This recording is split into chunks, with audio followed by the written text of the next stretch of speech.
Welcome to another episode of the Mapscaping podcast. My name is Daniel and this is a podcast for the Geospatial community. Today on the podcast we're starting with a very large number. We're starting with 100 billion. Now let's say I gave you a spreadsheet with 100 billion rows in it. Each row consisted of 5 columns: latitude, longitude, device ID, a timestamp, and a column telling you the name of the data provider. What would you do with that? How would you clean it? How would you make sense of it, extract value from it? What do you think people would use it for?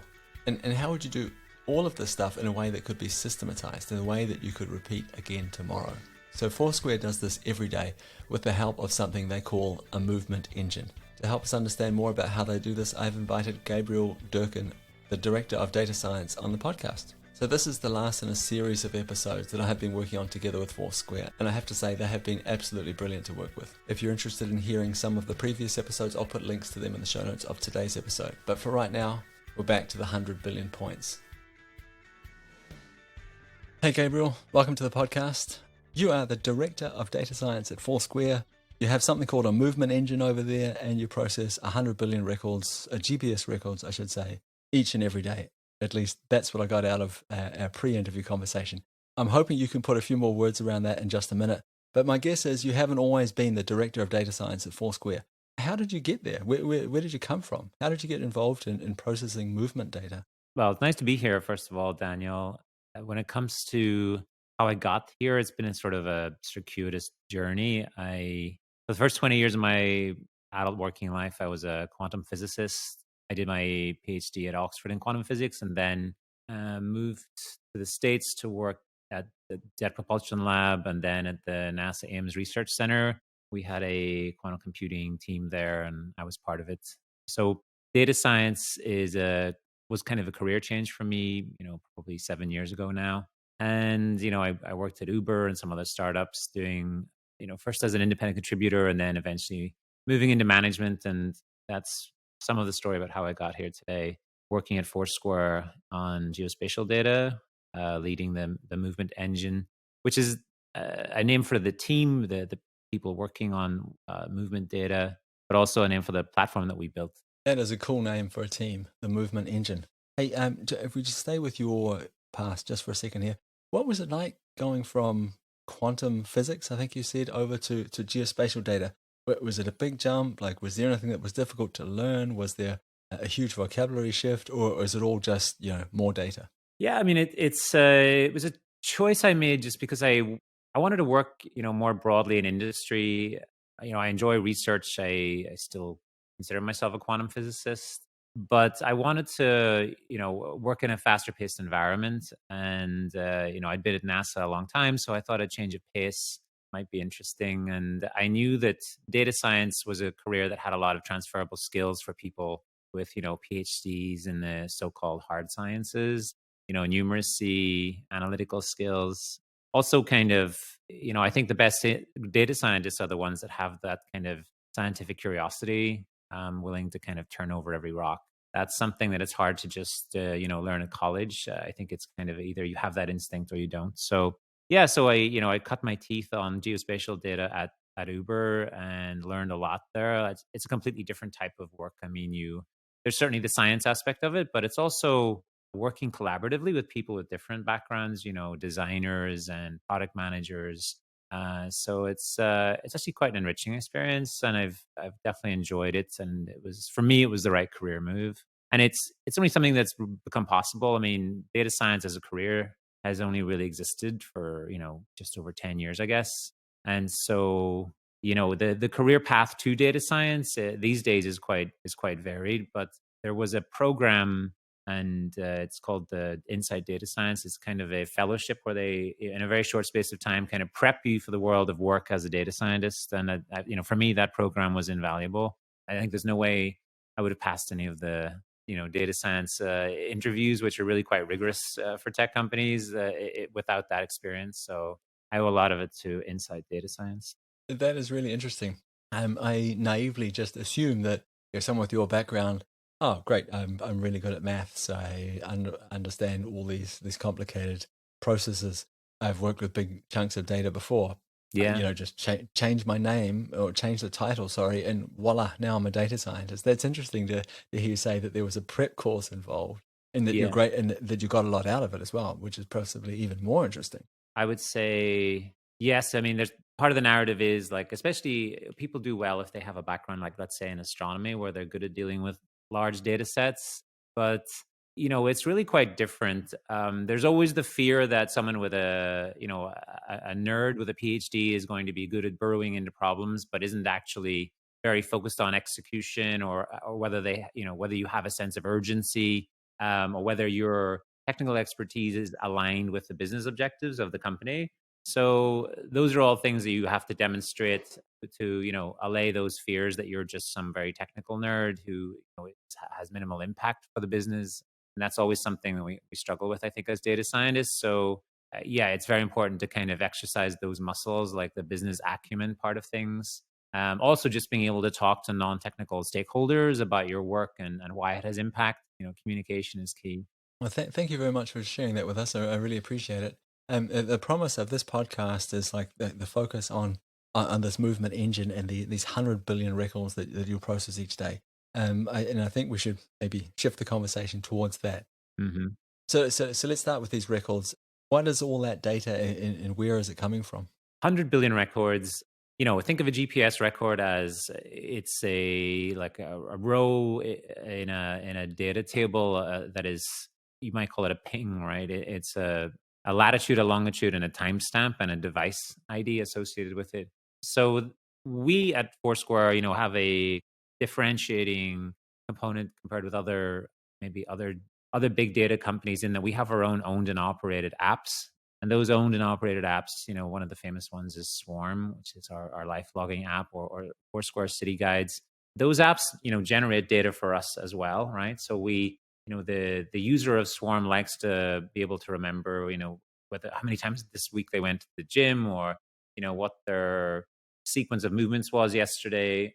But we also can leverage that data to improve our own data collection, our own algorithms that we build on top of the data. That's one component of the data. So we have those pings, those latitude, longitudes, and timestamps from our own apps. We also collect the majority of the data from like third-party sources. Those sources could be, apps themselves, or they might be, from other data companies, and that contributes to the 100 billion records that we ingest every day. Yeah, that's a lot of data. So I guess that one of the big questions now is, well, what do you do with that? Is it all just ready to use, like analysis ready data, or do you have to do something to it first? No, definitely not. There's gold in them hills, but it's not all golden, I would say. And the data is very raw. Like, it is just literally those raw records. And one of the things that my team is responsible for is refining that raw data. Just like an oil refinery might be responsible for turning oil into different things like petroleum-based products like car gasoline or butane or whatever through fractional distillation. We're trying to distill value out of the raw data itself. And this raw data, it comes from multiple providers, multiple sources. Some of it's internal to Foursquare, some of it is these third-party sources.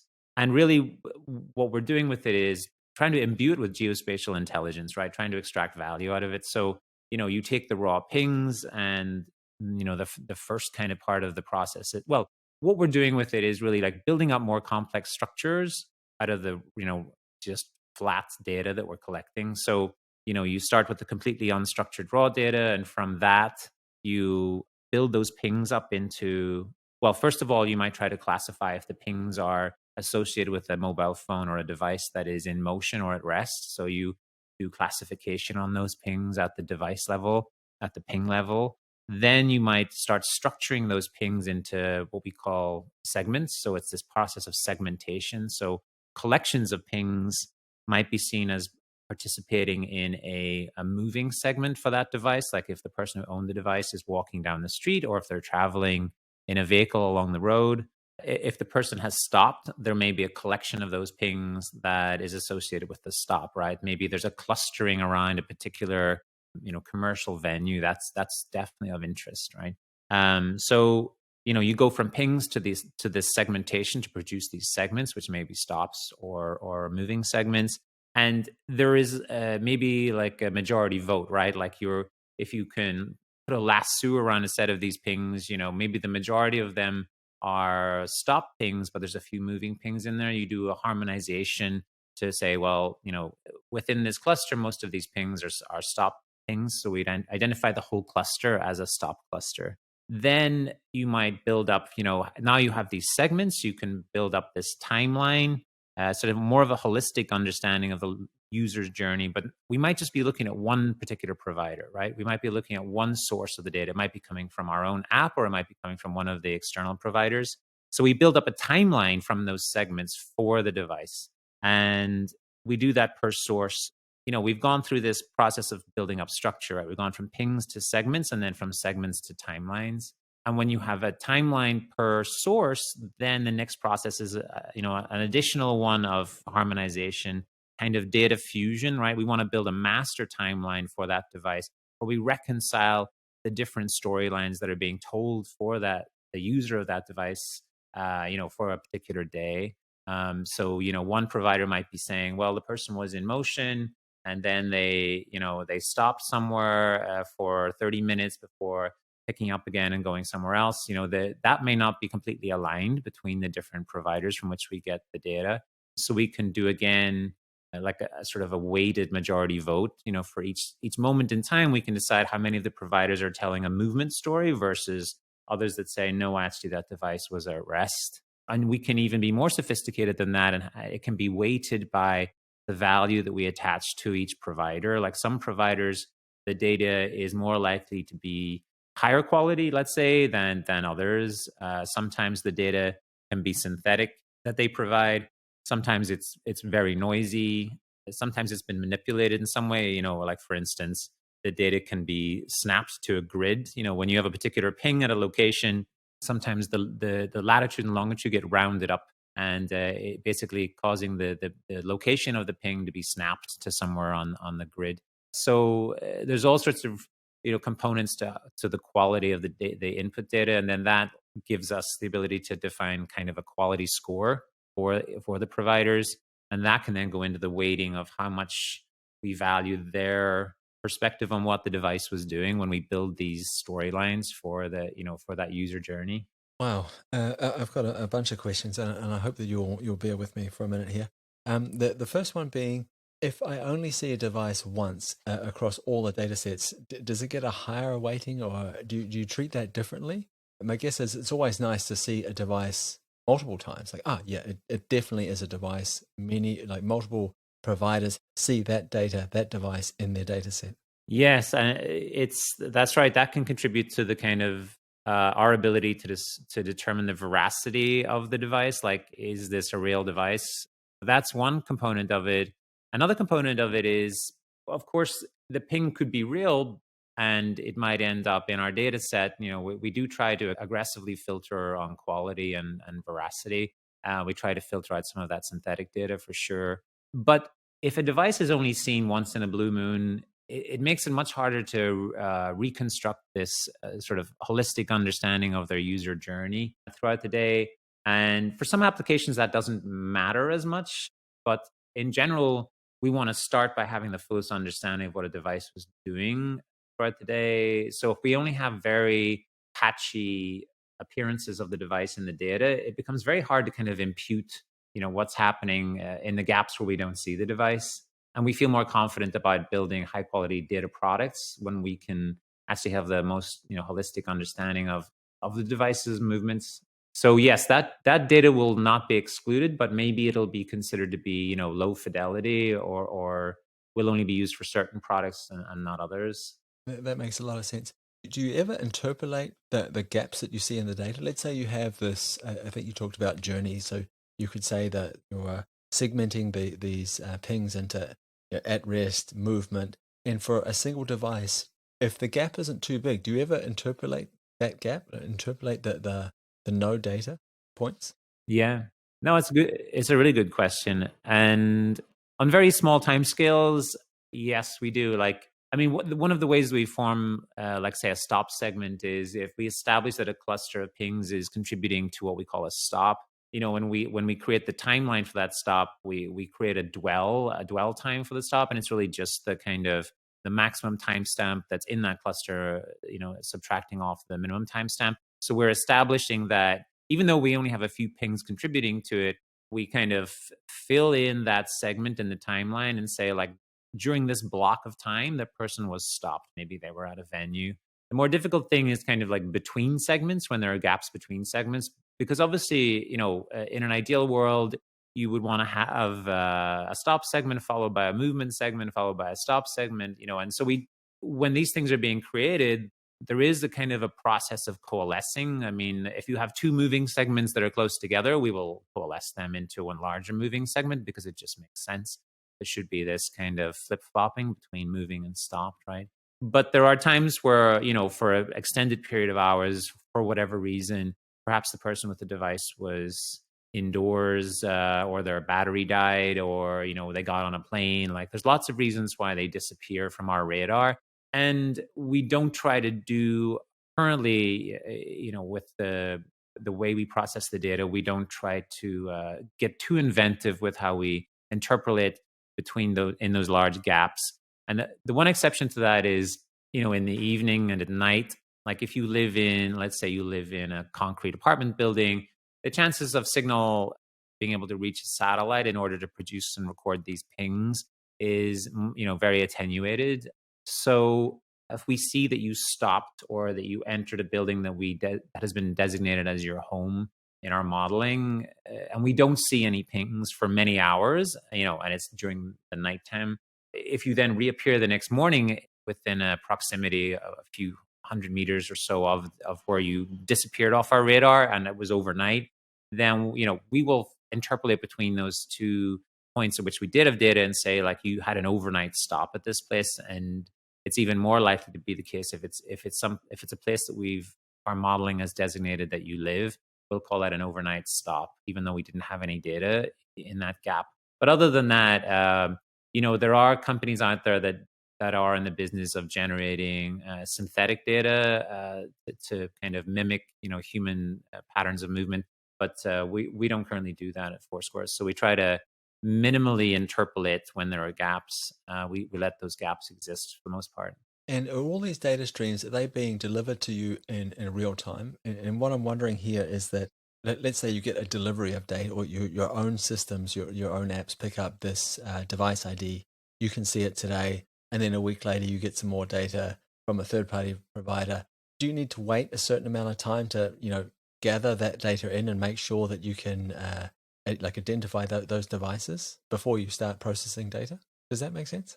I mean, this is a really good question. You kind of hit the nail on the head with one of the issues in consuming third-party data. There are always issues. There are issues around quality, but there are also issues around latency.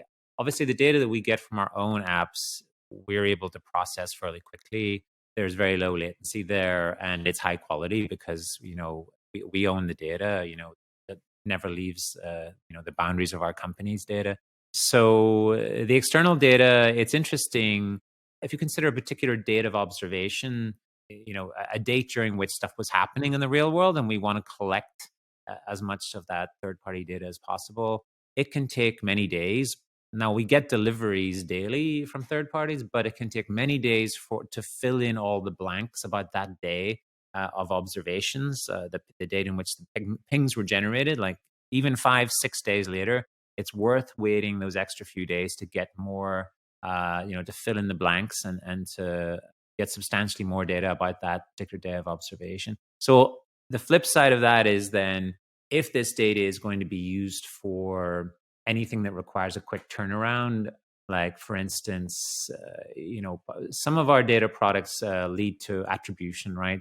If someone sees an ad for a quick serve restaurant, on their mobile device, that ad impression may be registered with that device.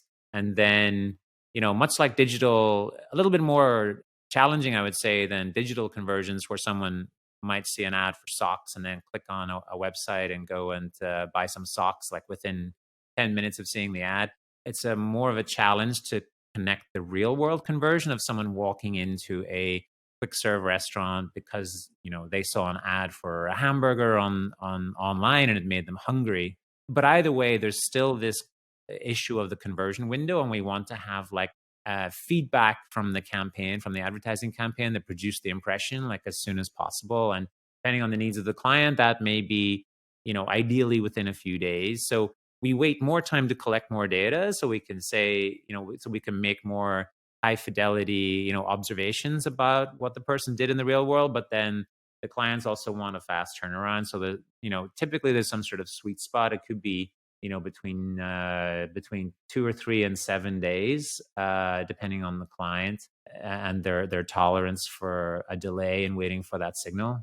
This is a perfect segue onto like the next obvious question here, which is what is this data used for? And in a previous conversation, you've mentioned this idea of attribution and targeting, and I want to get into that in just a second. But first, I want to understand about movement and at rest, because I think this will help people understand the like where the conversation is going to go from here. Which one of those two things is more important for you as a company? To know that the device is moving or that the device is at rest? Yes. So actually, there's a good story behind this. So when I came to the company, one of the things I was tasked with was, building a team to upgrade these, movement pipelines, use, more cutting edge technology and more robust, make these pipelines more robust. And, we were looking at how things have been done previously, and there's a certain amount of ML and algorithmic work that went into it. And we wanted to move quickly and build something that was simple to understand and also easy to maintain. So we started by building a baseline model for this movement segmentation piece that's not relying on kind of off-the-shelf algorithms or any sophisticated ML that would then require upkeep and ML ops practices. I think just in general as a data scientist, we should always start by building a simple heuristic rule-based model, and that can be our baseline, but it also demonstrates that the people who are tackling the problem understand the problem because they built rules that work, and it's also super easy to debug, whereas ML can be a bit of a black box phenomenon. So one of the epiphanies we had was, as you look at a device trail as someone is walking down the street with their mobile phone in their pocket, it's easier to actually measure movement, right? And you sort of see this with even when you're using like Google Maps, like quite often it doesn't know which way you're facing. When you start driving, like it thinks you're going the wrong way down the street, and then it quickly updates and flips you around on the map. And so my point is that actually movement is easier to detect than stops. And in some sense, stops are like the absence of movement. So actually indexing on movement was one of the key things that we were able to do to actually get much more accurate like understanding of this phenomenon. It sounds trivial, like I know very clearly if I'm moving or at rest, but the mobile phone signals can suffer from all sorts of jitter and issues with urban canyons, signals reflecting off buildings or walls. It's called multipath, I guess, in indoor underground use, satellites being blocked and so on, trees. And it's actually non-trivial to try and solve that. And so you could look at speed, for instance, but because of the jitter that's in the signal, the kind of speed measurements are quite often not reliable when you're trying to do this segmentation. So the takeaway was that we wanted to focus on movement. Instead of worrying about stops, let's focus on movement, because when you're moving down the street, your trajectory takes a very definite shape. So the idea was to focus on the shape of the trajectory rather than like things like speed. Because like an old lady shuffling down the street with her shopping bags is not moving very quickly, and her signal may have a lot of jitter in it. But if you look at her kind of average trajectory, it's a very uncoiled shape. And so that's kind of the metric that we were using. It's the kind of a shape metric. I call it the spaghetti shape index. Versus like when you're stopped, your ping trail tends to be kind of coiled up. Maybe because of jitter, it looks like you're moving fast, but your trail tends to be kind of coiled up like spaghetti on a fork. So then stops became like the absence of movement once we had that epiphany. And what's interesting is yes, we focused on movement, but actually in terms of our business, stops provide more value, but it's kind of like yin and yang. So stops provide value because if you can define a device is at rest, if it's in the vicinity of some commercial venue, then you can say maybe that person who was stopped there went into that coffee shop nearby. So you've elevated the stop from being a stop becoming a visit by doing this venue attachment. Once you have a visit, then there's all sorts of like commercial applications that open up. And you mentioned already there's attribution and targeting. If someone goes into coffee shops regularly, we can assign them to an audience, a bucket of devices that can be sold as the audience can be sold as an audience of coffee lovers, right? And so the attribution and targeting are like the opposite sides of the coin with digital advertising, right? First of all, you need to understand, what type of person might be interested in an advertisement, right? Digital advertisement. And so you show someone a coffee ad and they're susceptible to drinking coffee, then that's a good approach, right? The other side of it is attribution, right? When you show them the ad, do we know if that person responded and went to a coffee shop? And we have a team at the company that looks at making that connection and doing it in a sophisticated enough way to understand, like, would that person have gone to the coffee shop anyway, even if we had not shown them the ad? So there's ML in this in terms of like causal inference models to compare the actual behavior with the counterfactual, like the baseline, which is people tend to go to coffee shops anyway. Is there a lift in their visitation if they see an ad, right? So that's a very valuable revenue generating activity for the company, like being able to connect stops to venues to be able to assign visits. And then from the visit, you can match that back to an ad impression. And then that's what attribution is. So like our partners, the clients that are interested in our attribution product can understand if their campaigns, their advertising campaigns are successful or not. When you talk about it like that, it sounds like you're looking at stops and movement as discrete objects. Okay, that this one stop was important to us. But again, like harking back to our previous conversation, you had this great phrase. Let me see if I can pronounce it correctly. It was a semantically meaningful journey. And when you said that, it made me think like maybe this is more than just one discrete stop. Maybe this is trying to build up a picture of the journey itself. Like, what was this device doing during the day? What does the pattern of the weekly, daily, monthly pattern of this device look like? Am I on the right track, or am I completely out of scope? No, I think you're right. Yes, there is definitely a contrast between the kind of once and done scenarios that I'm describing. Like, it's much more generic to say someone tends to visit coffee shops, or to say, oh, they saw this ad and then they went to the coffee shop, right? Or the quick serve restaurant. It is definitely, like, I think, foundational to, as a data scientist, I want to be able to recreate a picture of reality. Like, I want to be faithful to what's happening in the real world for the users of these devices. And, that's kind of foundational to what we try to do. And it's not anything necessarily that I want to make a distinction between that and then what is actually presented as a product, either internally or to external clients. There's lots of privacy concerns that we have front and center about, the products that we deliver. But, as a data scientist, it's my goal to have a full understanding, because I don't want to make mistakes about how I infer what was happening with that person. If we have that full picture, we can serve those obvious use cases of targeting and attribution. But there are other, more sophisticated scenarios that you're alluding to with, like, wouldn't it be great if we could understand the full, like, longitudinal movements of a device throughout the day? And it also helps us understand the quality of our data. If for a particular provider, we can't do that reconstruction in a very convincing way, it might suggest that that provider is not giving you very high quality data. But in terms of like how we derive on, that full longitudinal understanding, that holistic understanding of the user journey throughout the day, one of the applications for this is that, we have a client who is interested in building synthetic models, synthetic twins of real users in the real world. These digital synthetic twins, they populate cities with these synthetic models, and from these models that are trained on the real data that we supply them. So this is a scenario where we do have to have high quality longitudinal stories about these holistic stories about the user journey, because then the models they build will be of much higher quality. And these are the types of synthetic models that are really really useful to like city transit authorities, urban planners, as they kind of model the flow of human beings through the urban landscape. It can really help with things like urban planning.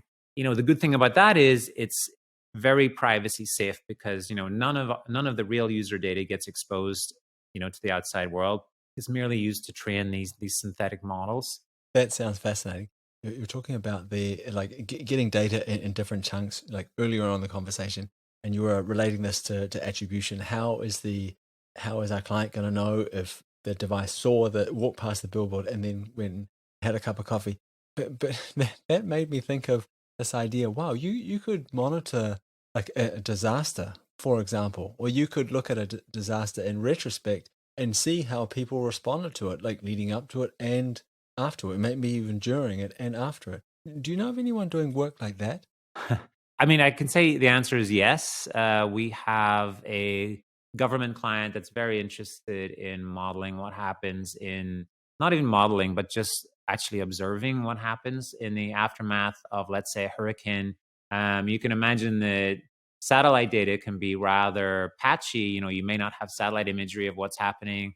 So, in terms of like even disaster relief and planning for future disasters and response to those, this sort of data is and will be immensely valuable. So we do have an interest from a client in that, and I probably can't say who it is, but that is definitely, you've hit the nail on the head there too with that. It's so interesting. You talked about satellite data.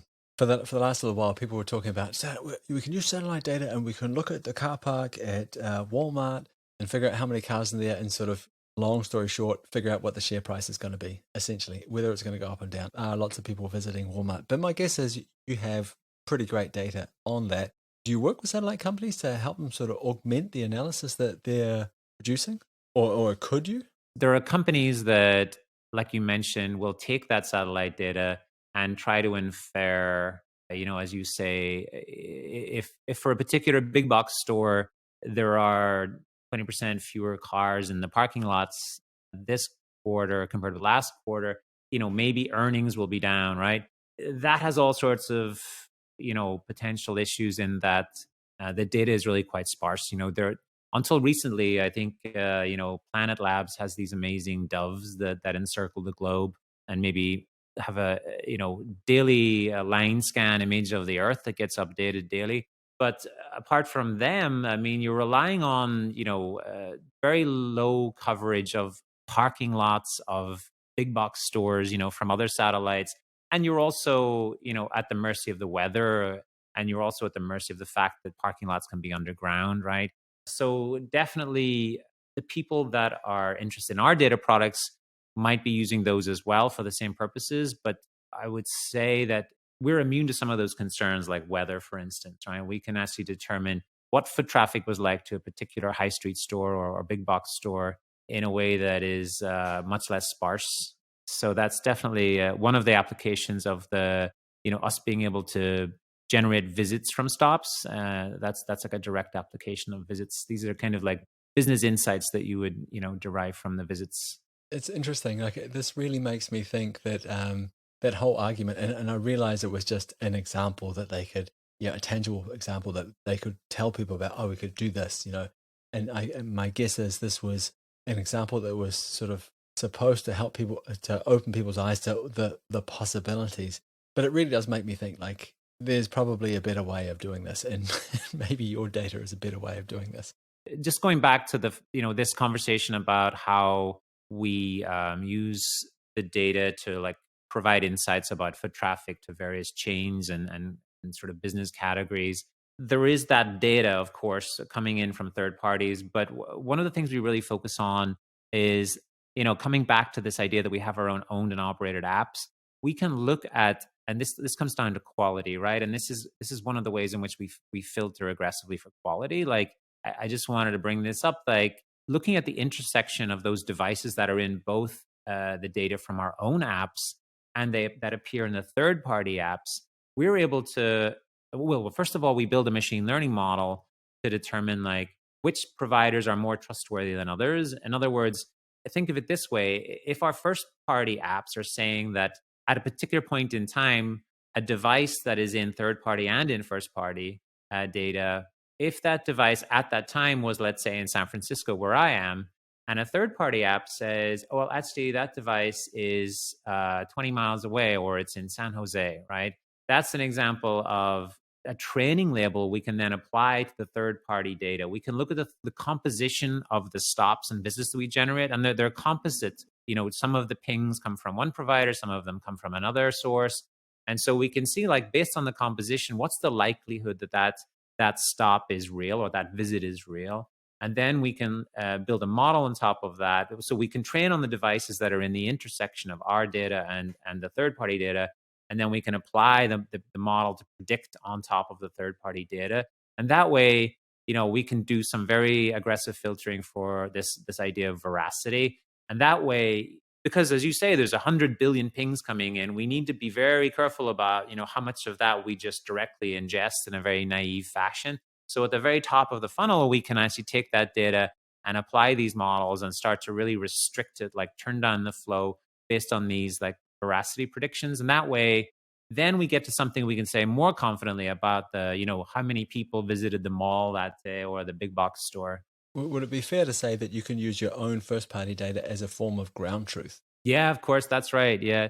I see it as sort of a quality assurance chain that starts with, we have this app that has such a great loyal user base, the Swarm app, and these people are creating their own visits. Basically, they're doing it for themselves, but in a way, they're doing it for us too, right? We know then that, when the phone says this person stopped somewhere, that the algorithm inside the phone that is part of our app is doing a good job because the person is verifying. The human in the loop is creating that training label and saying, yes, I was at this venue. So we can calibrate our own models on our first party apps. And then the chain then goes to the third party data. So we use the first party data to validate the third party data and do this veracity modeling. That's the way I look at it, as a chain of, quality assurance. I'm really, really pleased you shared that with me. It makes a lot of sense and it's interesting.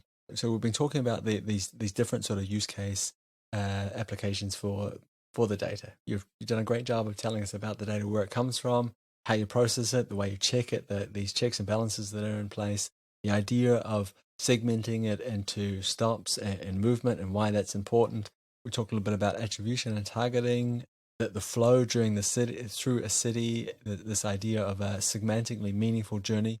I want you to describe one last example for us, if you would please. And this is the idea of crowdsourced routing. Right.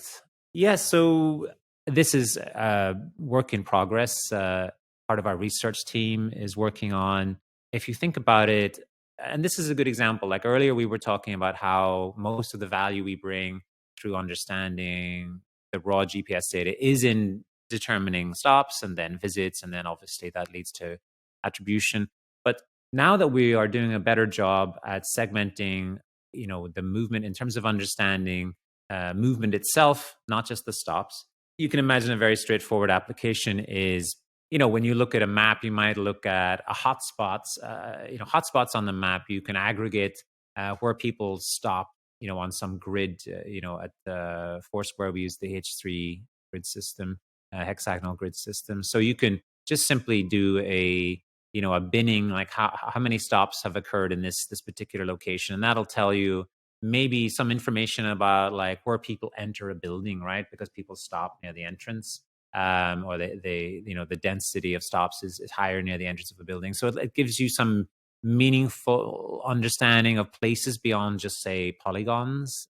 So that's about stops, right? So what to think about movement? So instead of thinking about hot spots, you could think about hot trails, right? Like we also like aggregate people's movement segments, like again on a H3 grid. It's a way to kind of coarse grain those trails, those moving segments. It also guarantees a certain amount of privacy because we're talking about public roads, and we want to sort of snap people's moving segments to those roads, and the ones that are more heavily trafficked are the ones that then you might designate as these hot trails. In some sense, that's crowdsourced routing, right? Like you learn in computer science about pathfinding algorithms like the Dijkstra pathfinding, right, which tries to find the shortest, lowest cost path between two spots. But there may be other reasons why on a map that people use a different sequence of waypoints, a different route through the map than maybe the shortest one. And so much as when, I don't know if you were a kid growing up, like I grew up in Ireland, and in the country there's always these kind of well-worn paths, and you wonder, like, were they made by people or by animals, like through the the forests and the hills. This is an example like that, right, where you're finding that kind of hot trail on the map, and that could definitely have an application for sure. So we're just exploring that and seeing if we can actually produce that as a product, and working with sales folks to see if there is a market for it. That would be really interesting to see how that plays out. You know what it reminds me of? You go to the restaurant and it says popular. Most people eat this thing here. And it gives you a sense of certainty. And I just imagine looking at my, navigation app thing there, fastest, shortest, most eco-friendly, and popular. And I wonder which one people would choose, because popular, there's a certain amount of certainty that comes with that. Most people choose this one. That's right. That's right. And I quite often routing apps will send you on a route that maybe doesn't penalize left turns. Like maybe it's the shortest, like end to end, but there are more. Maybe it's a more dangerous, less effortless way to go. So I think sometimes, as you're implying, like maybe the kind of the lowest common denominator route is the one that is the most effortless, and maybe that's kind of what we should be optimizing for. Yeah, or maybe it's the most peaceful. Maybe it's the most beautiful. Maybe it's Yeah, the whatever else, that's like right. That's right. most scenic. And my guess is there'd be an interesting overlap, between what the computer thinks is the best and what the humans think is the best. I mean, so in the city where I live, for example, there's lots of cycleways everywhere, and they've made a huge effort to try and please go on the cycleway, but people always cut corners if they can, because well, that's great. The machine said I should go straight here, but you know what? The human in me just wants to turn around the corner there. And you can see these well-worn bike paths, just on the side, and these little sneaky routes that people take, because that is clearly a great place for humans to go. Humans would like to move in that direction or in that way. I think that's really interesting. Yeah, it'd be great if that we could have like a data informed approach to that too, right? I think that would be amazing. Yeah, yeah, and that, like, this ties back into what you were saying earlier about city planning. If we know more, the more we know about the movement, how are the people living in the city actually moving through the city, and if we can model that and create a city, and how would they like to move through here? Not how are we going to force them to move. There's probably a bit of give and take there, but I think that would be interesting. Yes, for sure. And also, like, I think there is a component of this that is going back to semantic segmentation. I mean, I think, and, much as like, when we do, let's say, video calls, and the algorithm on your video call knows the difference between you and the foreground, and then it can blur out the background. So it has that distinction of like foreground from background, or like earth versus sky, that type of segmentation that we can do in computer vision. I think there's another research direction in this, which is sort of semantic segmentation on maps. We have different ways of mapping. Some of it is crowdsourced. There are people out there annotating maps for OSM. You can also draw maps using satellite imagery, using the same sort of semantic segmentation. I think Microsoft has done that. But we could also be using the mobile phone signals and this understanding of like stops and motion, vehicular motion versus pedestrian motion, to be able to draw maps without maps, using the ping trails of humans, just aggregating over time to remove the noise. Even the speed of which the people are moving could provide segmentation of like roads into fast moving roads versus slow moving roads, and also uncover anomalies between the usage of roads versus how the roads have been drawn by these other sources. So there's the possibility of enrichment there too, I think. This is kind of fascinating. So we've been talking for a while now and coming up with all these ideas of stuff you can do. And right at the start of the conversation, you said our data looks like this. It's like, imagine a spreadsheet with a latitude, a longitude, a time, and an ID. Right. It's kind of amazing that from that, we can see so much potential. Yeah. Yeah. And so that's the power of data science and data engineering. And I think geospatial data, you asked me why I chose this career, but like I think it's some of the most challenging out there in the domain of data science, because so little of what we do makes sense unless you can really just look at it on a map. Foursquare has Foursquare Studio, which is our visualization studio. And I think, anytime we have any incoming data scientists, I always insist that they draw their maps in. They don't just look at the data in tables and in statistics and metrics, but they actually plot their maps in Studio, because you just don't really appreciate, you don't have the correct contextual awareness until you plot things on a map.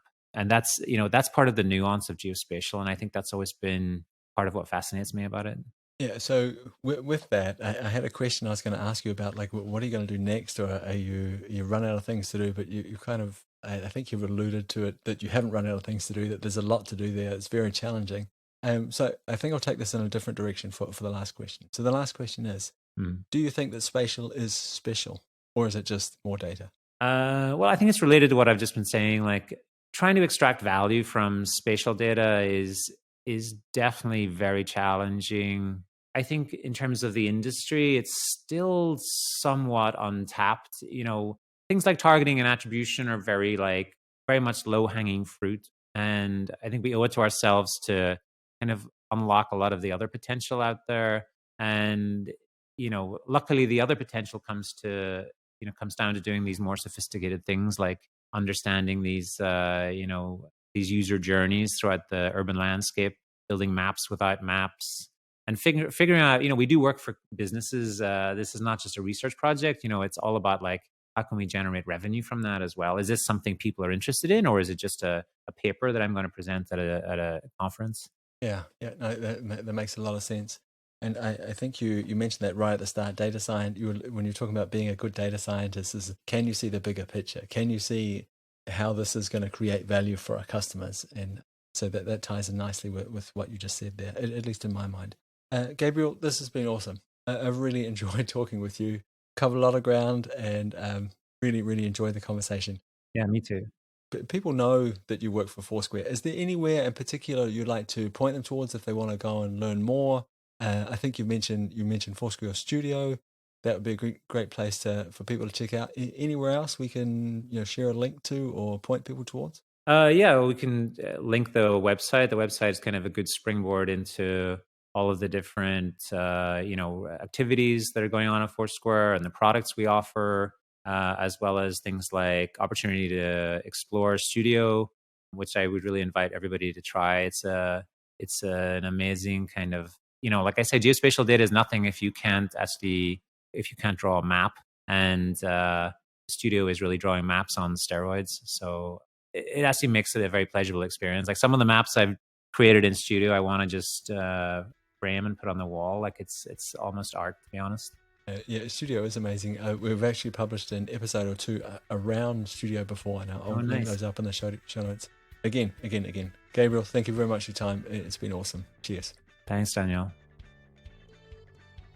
Thank you very much for listening all the way to the end. It's much appreciated. I really hope you enjoyed that episode with Gabriel Durkin, the Director of Data Science at Foursquare. As I mentioned in the introduction, this is the last in a series of podcast episodes I've produced together with Foursquare. They've been brilliant to work with. I hope that you enjoyed them. If you haven't checked them out yet, I'll put links to them in the show notes of this episode today. So that's it for me. That's it for this week's episode. I hope that you'll join me again next week. And as always, if you want to reach out to me for whatever reason, you can find me. You can find Mapscaping on Twitter. You can find me on LinkedIn, or check out our blog over at mapscaping.com. There'll also be contact details there. Okay, we'll talk again soon. Bye.